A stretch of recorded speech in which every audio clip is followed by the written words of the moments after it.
Dans cette décision de prise en charge, une fois exclu irréversiblement le statut colonial. Bonjour à tous et à toutes et bienvenue dans ce nouvel épisode du podcast de Toumni Taba. Je suis Laurie Nama et je serai votre hôte. Toumni Taba se veut un espace d'échange, de créativité et de réflexion autour de sujets d'actualité touchés par les afro-descendants. Aujourd'hui, je suis accompagnée de mes deux invités. Bonjour Jérôme, bonjour Faiza. Bonjour. J'espère que vous allez bien. Bien. Super. Et toi? Très bien, merci. Alors, pour introduire le sujet d'aujourd'hui, je vais parler un peu de moi. 6 ans en arrière, Laurie débarque sur le territoire français avec une chose en tête, la liberté. J'ai été forcée de constater qu'il n'y a aucune réelle liberté sans argent, sans thune, sans le jet. Achat de voiture, permis de conduire, entrée dans les écoles privées ou pour les plus courageux, achat d'un appartement, autant de projets entrepreneuriaux qui nécessitent un gros financement. Dans l'Hexagone, la solution la plus simple semble être le prêt. Dès que nous sommes adultes, les envoyés divins que sont les banquiers n'arrêtent pas de nous proposer des prêts plus qu'attrayants. Qui plus est quand vous êtes broke. Donc aujourd'hui, on va essayer de décortiquer ensemble les enjeux d'un prêt bancaire. Quelles sont les bonnes raisons d'en octroyer un et quelles sont les mauvaises raisons. Pour commencer, je vais vous demander de vous présenter en quelques mots pour nos téléspectateurs. Qui veut commencer? Honneur aux dames. Vas-y. Toujours. Moi c'est Faiza. Je suis arrivée en France depuis 4 ans. Là j'ai terminé les études l'année dernière. J'ai eu ma petite expérience dans la banque, plus précisément dans le conseil clientèle. Donc ce sujet-là me parle plus ou moins. D'accord. Merci. Et j'espère apporter ma petite contribution pour... Moi, c'est Jérôme. Donc, moi, j'ai fait des études en expertise comptable. Et ça, j'ai fait souvent des jobs d'été en banque. Donc, j'étais à l'accueil ou j'étais des conseillers particuliers. Donc, je me sers de cette expérience aujourd'hui pour débattre sur le sujet.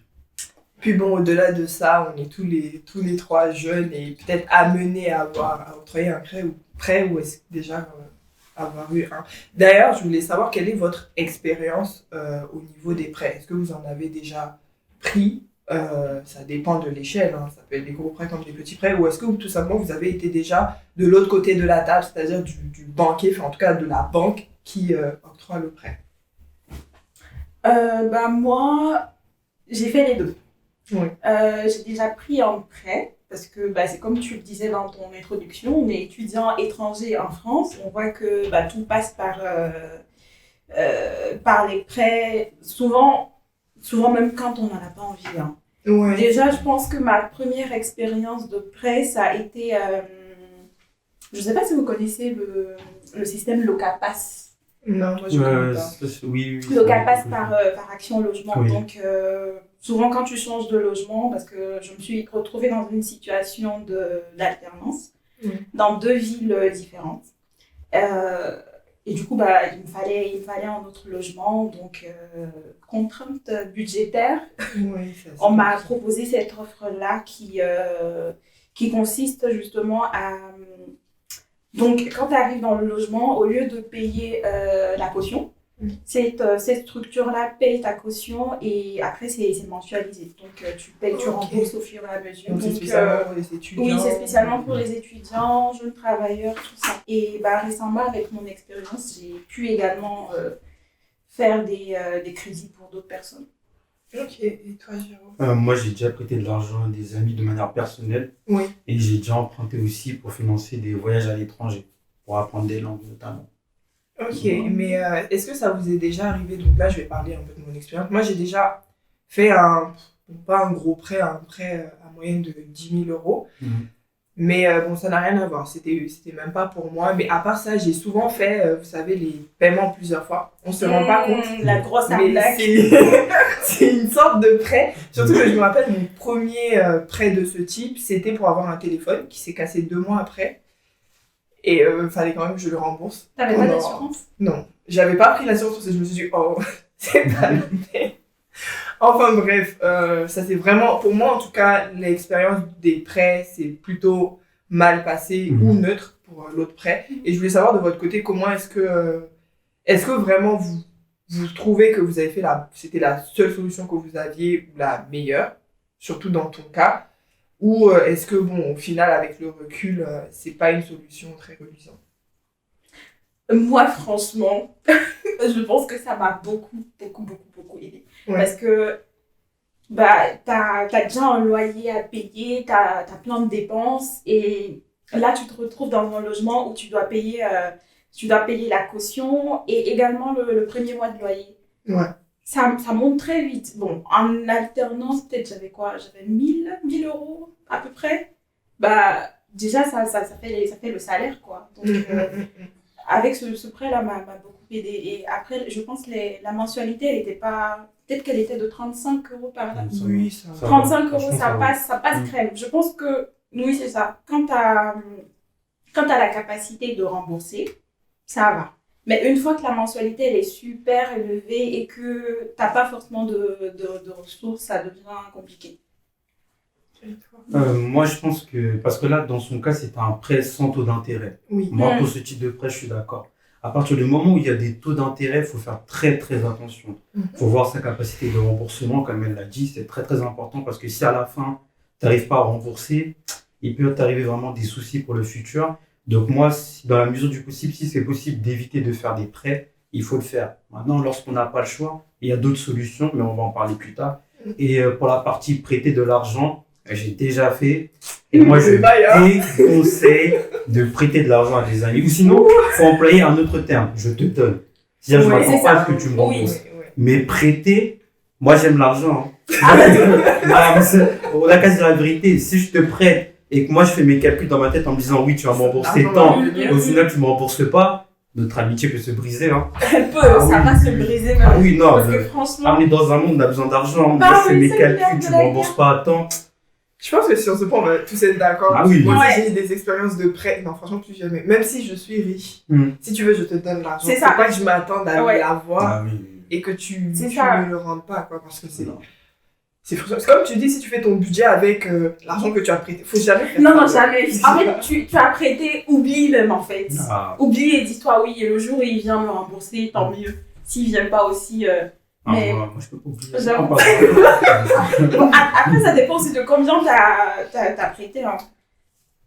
Bon, question suivante. Ça viendra parce que les émotions sortent, donc ça viendra après. Du coup, voilà. Moi, je me disais, vu que tu dis que dans certains cas, c'est une bonne solution, dans d'autres, quels sont les bons cas dans lesquels où tu pourrais emprunter? Je te donne...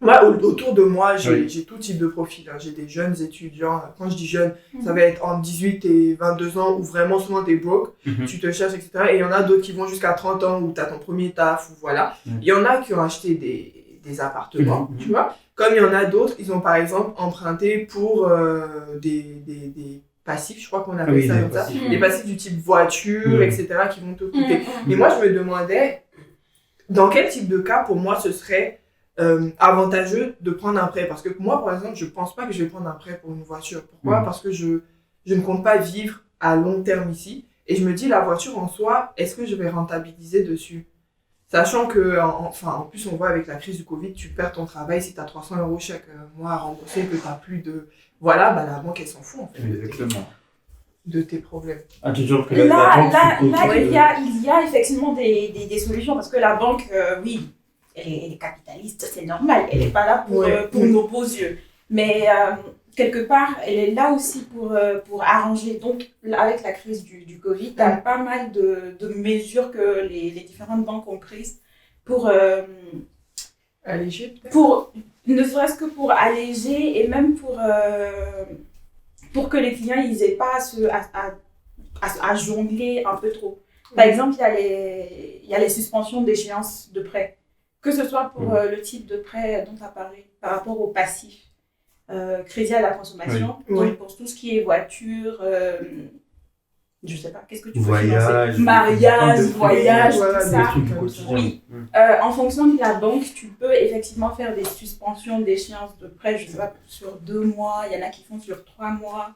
Ça peut même quand tu n'es pas spécialement solvable, je veux dire dans le cas d'un étudiant par exemple, étudiant ou jeune travailleur et qu'on ne sait pas quand est-ce qu'il aura du travail à nouveau, ça peut être assez compliqué. Bah, pour ces cas-là, déjà quand tu es étudiant ou jeune travailleur, que tu prends ce type de prêt, tu as la possibilité de faire un différé de remboursement. Ouais, Donc, oui. tu peux faire un différé sur 4 ans pour pouvoir rembourser une fois que tu seras à l'aise. Mais après, si tu as déjà le prêt et que effectivement il y a une crise, tu peux demander à suspendre tes échéances. Le temps de te retrouver et tout ça. Ça aide, hein. Tu as cette option sur les crédits à la consommation et également sur les crédits immobiliers. Ok. Ouais. Donc du coup, peu importe, parce que du coup on n'a pas répondu à la question, Ouais, quel type de prêt est comment on dit ça? En gros, quels sont les Qui vaut la prêts peine. Oui, voilà. Honorable ou... Oh là là, je suis en train de monopoliser la parole là. Bon, Non, t'écoutes pas. Non, ce que tu as dit par rapport à toi, Oui. qu'il n'est pas très intéressant pour toi de prendre un crédit pour acheter une Une voiture voiture. parce que tu ne comptes pas rester très très longtemps. Sauf si je prends une voiture à 1 500 € à la rigueur, mais je vais Oui. la payer, je vais pas prendre un prêt pour, Pour ça, ça, je ouais. pense. Je suis d'accord. Ouais, surtout pour une première voiture. Hein. Oui, franchement, voilà, ça c'est n'en vaut pas la peine. Mais oui, pour ces types, là tu as ton cas, tu te connais, tu sais que ce type de prêt, c'est pas intéressant. Mais de l'autre côté, tu peux avoir, je sais pas, peut-être que tu as envie de faire une formation, aujourd'hui tu n'as pas les moyens pour, ou je sais pas quel type de projet est-ce que tu peux avoir. Mais et après, les pour formations, quel- c'est tricky quand même. Parce que moi, je vois tellement de gens qui prennent des prêts pour aller en école de commerce ou d'ingé. J'allais Ouais. dire en plus. Et puis après, tu sors, t'as pas de travail. Là, tu rentabilises, hein. Non, Ah ouais. Ça dépend de l'école dans laquelle tu pars. Oui, c'est vrai que ça dépend de l'école, c'est sûr. Et Mais ça bon, si dépend t'es dans de une la école formation. moyenne. Franchement, moi, déjà, pour répondre à ta question, les prêts pour moi qui sont nécessaires, c'est ceux qui vont te rendre plus riche dans un premier temps. C'est-à-dire que tu achètes un bien pour le louer, c'est un investissement locatif. Mhm. Ce genre de prêt, j'adhère.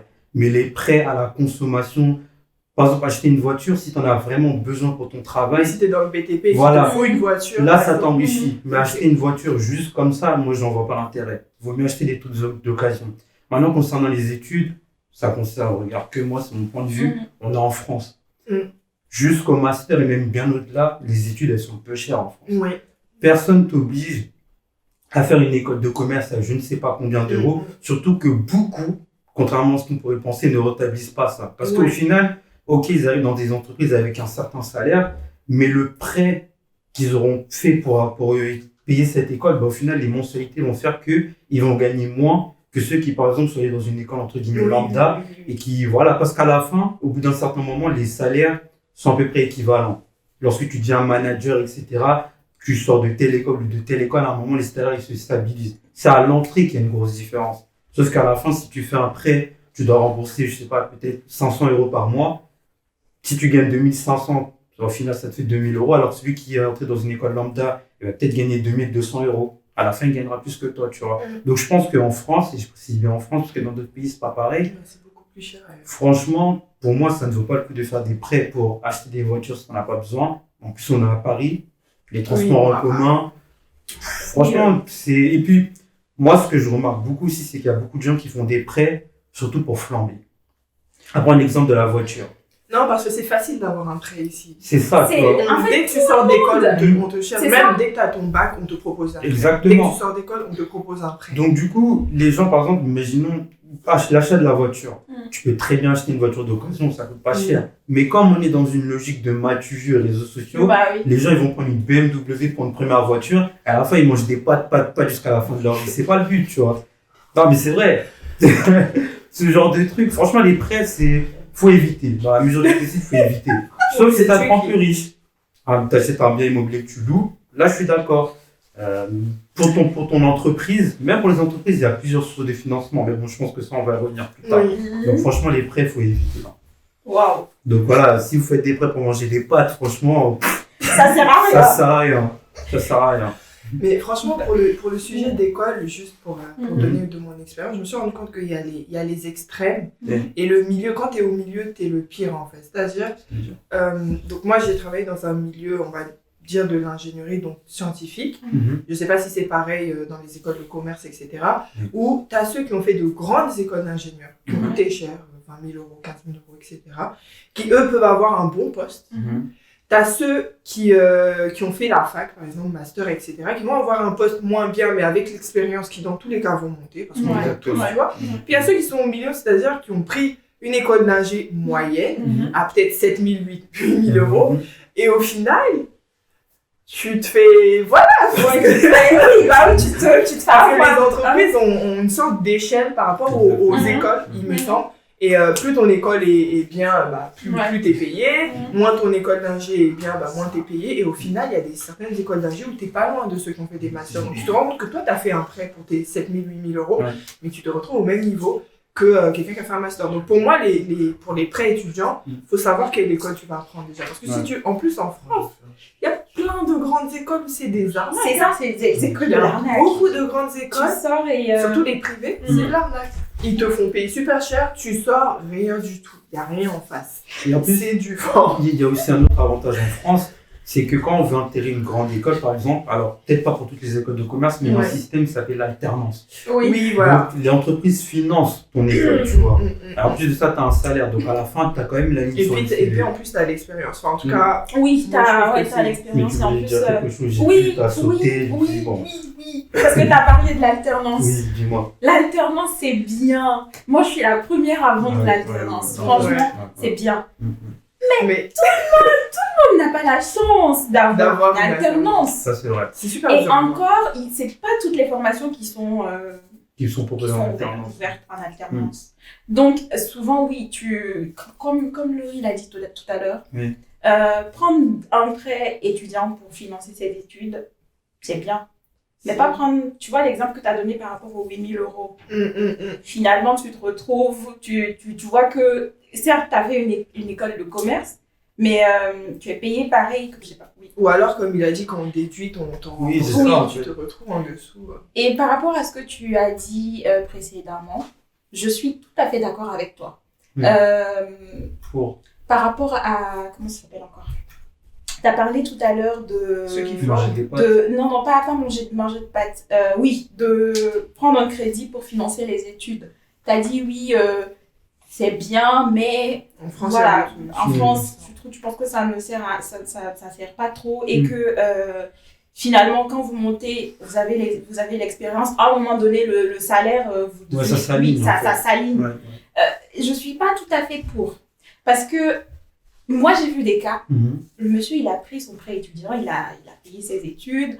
Quand il a fini, tu vois, je ne sais pas comment les politiques RH sont, les politiques de rémunération, tout ça.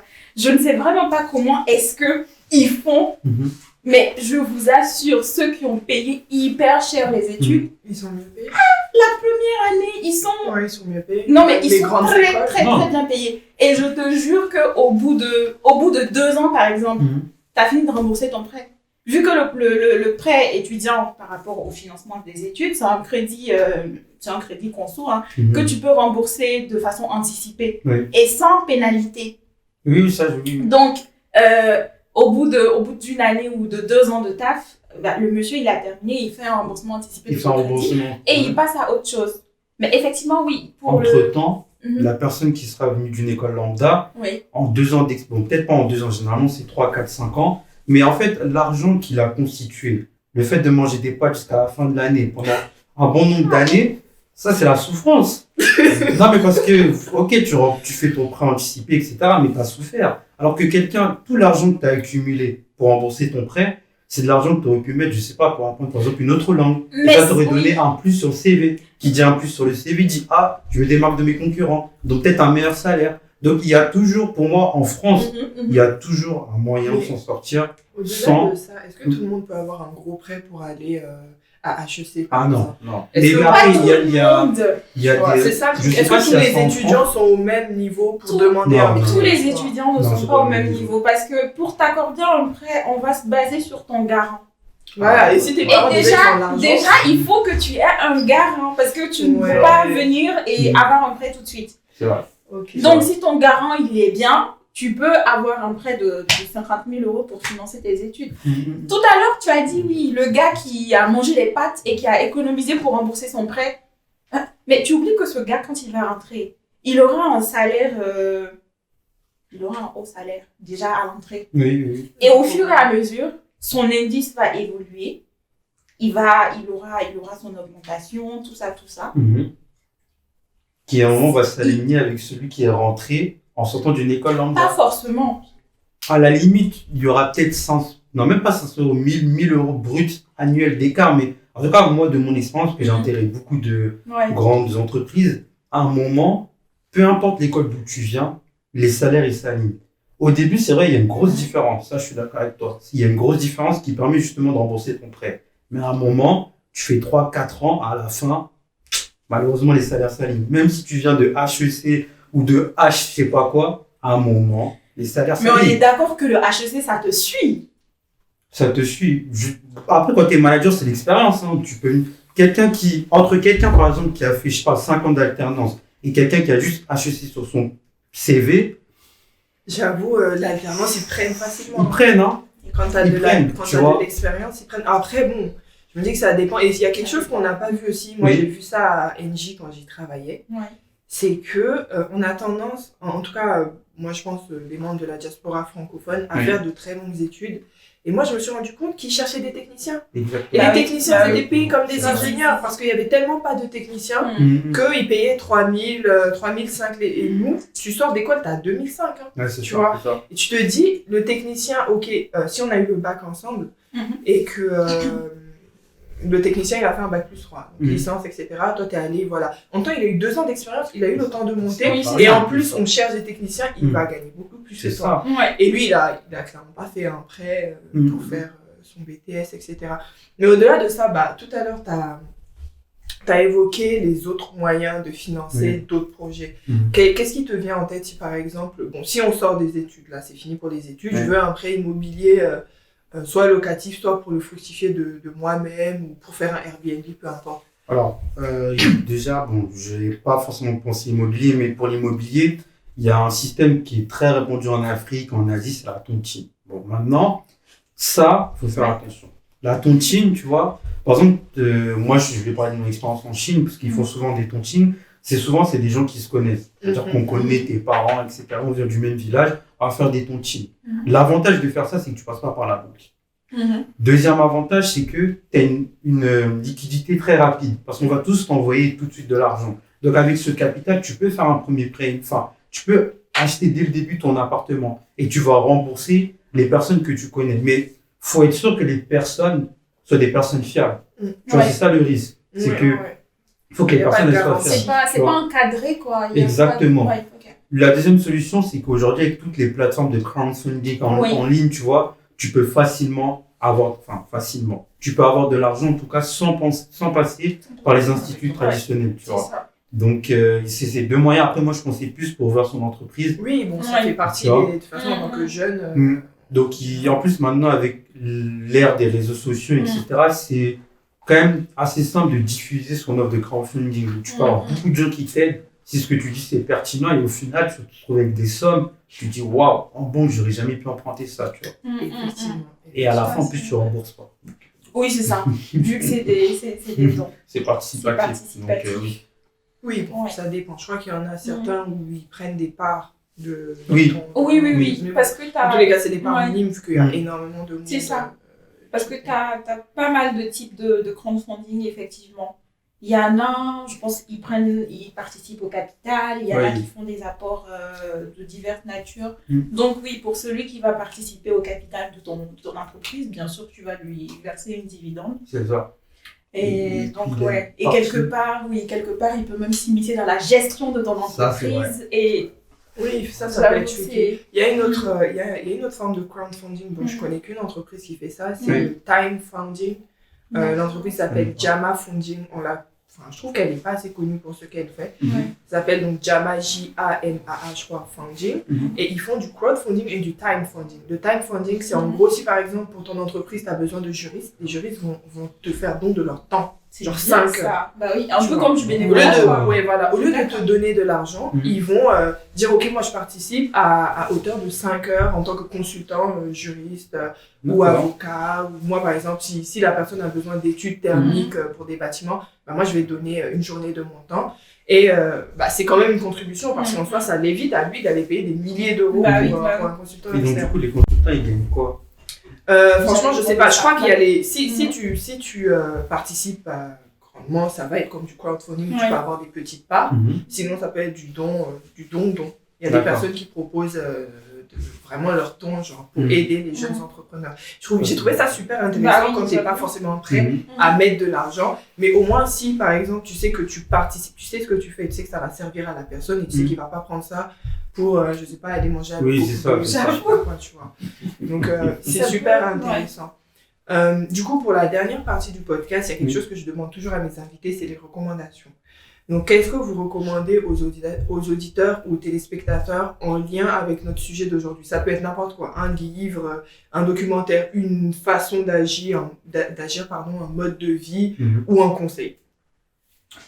Moi, je dirais tout simplement, le crédit, c'est pas forcément mauvais.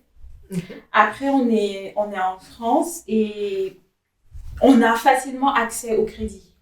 Mais en même temps, je pense qu'il faut vraiment rester vigilant. Normalement, les banques, elles doivent être responsables, donc elles ne doivent pas prêter à n'importe qui. Il faut bien s'assurer de la solvabilité et tout. Mais il arrive souvent que la banque, elle te prête parce qu'elle veut remplir ses objectifs. Donc, elle va tout faire pour te prêter de l'argent, même si elle sait que tu n'es pas forcément solvable. Donc, il faut faire attention, il faut savoir... surtout faire attention à la mensualité que tu vas payer. Les gens, j'ai vu, il y a pas mal de personnes qui sont focus sur le taux d'intérêt. Le taux d'intérêt, il est bien, c'est bien de regarder tout ça. Mais regardez aussi la mensualité parce que, mine de rien, tu vois, il y a l'assurance à l'intérieur. Demandez toujours, négociez toujours. N'allez pas, c'est pas parce que votre conseiller vous dit oui, je vous fais un taux à 8%, que vous immédiatement vous dites oui, je suis d'accord. Non, essayez de toujours négocier parce que c'est le commerce. C'est la banque, mais c'est du commerce. Donc, faites attention à la mensualité parce que ça peut être très très lourd de fois. Et assurez-vous d'emprunter pour les bonnes raisons. Le bling bling, le matu vu, pour manger des pâtes après, franchement, ça sert à rien. Donc, vous avez quelque chose contre les pâtes ici? On sent que les étudiants, là, on a trop mangé des pâtes. Pour manger des pâtes, ça sert à rien. Et aussi pour les entrepreneurs et ceux qui désirent se lancer dans quelque chose, privilégier le financement participatif. Ça peut être pas mal. Oui, il ne faut pas directement se diriger vers la banque. Il faut savoir quels sont mes choix possibles. C'est ça. Moi, je donnerais 5 conseils. Oui. Vas-y. Tu es généreux, hein. Le premier, déjà lire Père riche, Père pauvre, parce que tu as demandé de faire une recommandation sur un livre. Donc ça, je trouve que c'est un livre qui apprend quand même les bases de la finance, de la gestion financière. Je trouve ça très intéressant. Après, il ne faut pas oublier que l'auteur vit aux États-Unis. Donc des fois, c'est peut-être pas les mêmes réalités. Donc faut pas prendre tout ce qui est dedans, mais il faut prendre ce qui est intéressant. Surtout pour la partie actif, passif, etc. La deuxième chose, c'est...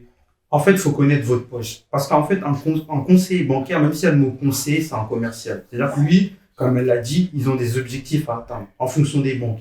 C'est-à-dire que plus il va vous vendre des produits, c'est-à-dire prends une assurance, machin, prends ci, prends ça. Lui, son but, c'est de remplir ses objectifs. Donc, quand il vous propose un prêt, déjà, le taux qu'il faut regarder, c'est le TAEG, taux annuel effectif global. C'est là que vous allez voir, en fait, combien mon prêt va me coûter. Pour la différence entre ce taux-là et le taux d'intérêt, c'est que le taux annuel effectif global comprend les assurances, les frais de dossier, etc. Voilà, tout est compris. Donc, il faut vraiment garder ce taux-là, négocier et connaissez votre poche.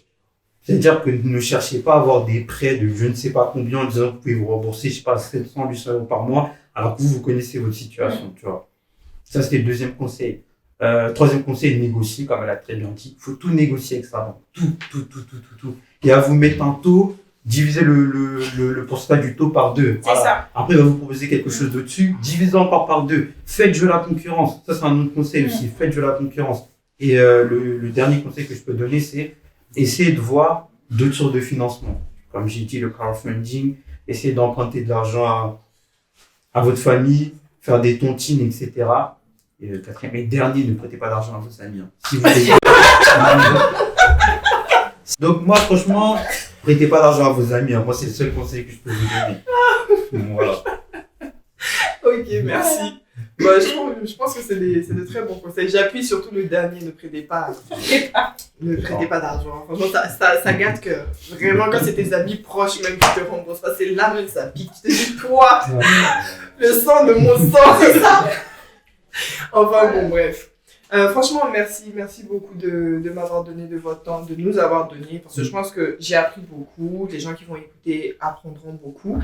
Et dernier conseil, restez connectés du coup pour les épisodes, après vous en apprendrez de plus en plus. Oui. J'ai un dernier conseil, suivez-moi sur Instagram, GG Motivation. De toute façon, on va mettre tout, mais oui, GG Motivation, il faut le suivre. Attends, mais... Oui, il a dernier conseil. Faut faire du placement. Mais voilà, t'as raison. Oh. Allez regarder ma page de cuisine également. On vous mettra tout. On va tout mettre. On va essayer de mettre au montage les noms.